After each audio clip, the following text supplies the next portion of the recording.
আসসালামু আলাইকুম। আবারও আপনাদের কাছে একটি মানবিক ভিডিও নিয়ে আসলাম। এই যে বাচ্চাটা, এর বাড়ি হচ্ছে মন্দরি। তো এই বাচ্চাটার জন্মের একদিন পর থেকে তার ফাঁকানোর রাস্তা নাই।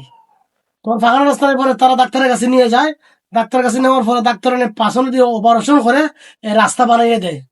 তারপরে অনেকদিন কিছুদিন একটু ভালো চলে, তারপরে পুনরায় আবার এই এই চিকিৎসার পরেও আবার এই রোগটা ফিরে আসে যে পেশাব পায়খানা করতে তার খুব অসুবিধা হয়। বর্তমানে তারা এই বুঝছেন বাবু, এই যে দেখেন, বর্তমানে এই ছেলেটার প্যাম্পাস দিয়ে সবসময় রাখন লাগে। মানে এই যে দেখেন অপারেশন করছে, এই দেখেন এদিকে এখন পেশাব পায়খানা কিন্তু অবিরত নয়, তার কোনো আটকা নাই।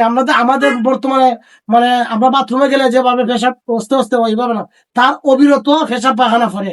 এই জন্য টেম্পাস দিয়ে রাখছে না, সবসময় মানুষের দ্বারা বসতে পারে না। তো ওই চাষি হঠাৎ করে আমরা ভাইয়া বললো যে বাবা আমি খুব বিপদে, তাই আপনারা একটা ভিডিও বানান। এই জন্য আপনাদের কাছে এই আবেদন করা। আপনারা তো অনেকেই অনেক টাকা অনেক কান্দে খরচ করতেছেন, দিতেছেন।